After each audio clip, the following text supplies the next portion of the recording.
মা ও মেয়ের সম্পর্কে বাধা বৌদি, মায়ের সঙ্গে কথা বলায় ননদের ওপরে লোহার রড দিয়ে রক্তাক্ত করার অভিযোগ বৌদির বিরুদ্ধে। ননদ বৌদির সম্পর্কে থাকা ফুলবন্তী সাউয়ের ওপর চড়াও হলেন তারই বৌদি সোনি সাউ। ইট ও লোহার রড দিয়ে মারধর করা হয়েছে বলে অভিযোগ।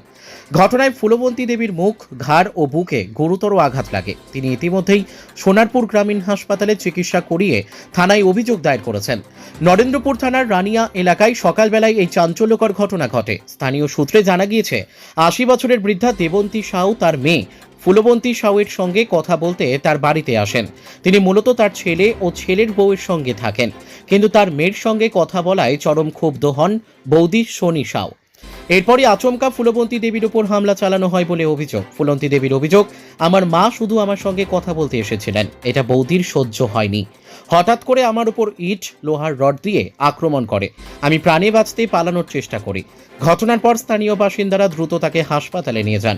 সোনারপুর গ্রামীণ হাসপাতালে তার চিকিৎসা হয়। হাসপাতাল থেকে মেডিকেল রিপোর্ট সংগ্রহ করে থানায় জমা দিয়েছেন তিনি। তার আরও অভিযোগ, এই প্রথমবার নয়, এর আগেও তিনি তার বৌদির হাতে নির্যাতনের শিকার হয়েছেন। আগের ঘটনাগুলি চুপ করে সহ্য করলেও এবার আর সহ্য করতে পারেননি। মারধরের ঘটনায় শারীরিক ও মানসিকভাবে বিপর্যস্ত হয়ে পড়েছেন তিনি। নরেন্দ্রপুর থানায় অভিযোগ দায়ের হতেই পুলিশ তদন্ত শুরু করেছে। পুলিশ সূত্রে জানা গিয়েছে অভিযুক্ত সোনি সাউয়ের বিরুদ্ধে আইনানুগ ব্যবস্থা নেওয়া হবে। এই ঘটনার পর ফুলবন্তী দেবী আতঙ্কিত। তার পরিবারের সদস্যরাও নিরাপত্তাহীনতায় ভুগছেন। তারা অভিযুক্তের বিরুদ্ধে দ্রুত ব্যবস্থা নেওয়ার দাবি তুলেছেন। এই ঘটনায় এলাকা জুড়ে ব্যাপক চাঞ্চল্য ছড়িয়ে পড়েছে। স্থানীয় বাসিন্দারা চাইছেন পারিবারিক অশান্তি যেন এমন হিংসাত্মক রূপ না নেয় এবং এর উপযুক্ত বিচার হোক। Bureau report, M news TV. ঘটনা ঘটেছিল।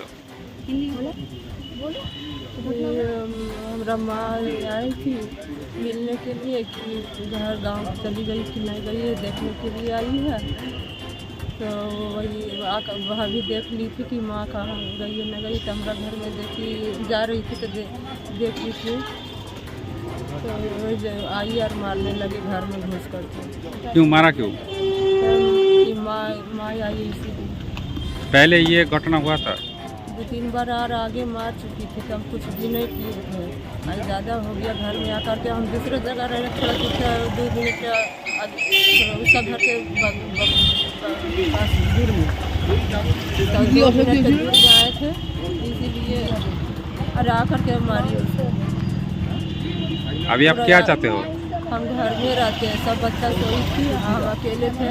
मेरी माँ के चाची थे, आके माँ बेटी हम जा रहे हैं, से मिलने आए हैं, हम जा रहे हैं, देख लेगी तो आकर के और देख ली थी और मारने लगी। आपका नाम क्या है? फुलवंती देवी साहब। ये की हुई थी? आज क्या मतलब आज मेरे नानी आई थी घर पे 8:30 बजे टाइम में, चाय दिए और 5 मिनट बाद वो गई घर के लिए। तो वो देखे रास्ता में खड़ी है। मेरी मम्मी वहाँ पे गई, वहाँ से गाली गलौज करते करते यहाँ पे मेरे घर की गली में आई और मेरे माँ के हाथ पे उठा मतलब मारी, हाथ उठा दी। हम बाथरूम में थे, आए तो मेरे को साथ में उसके साथ में हमको भी ईटा और छड़ से दोनों हाथ से मारी है वो। तो बचा के मैं हॉस्पिटल लेके आई हूँ।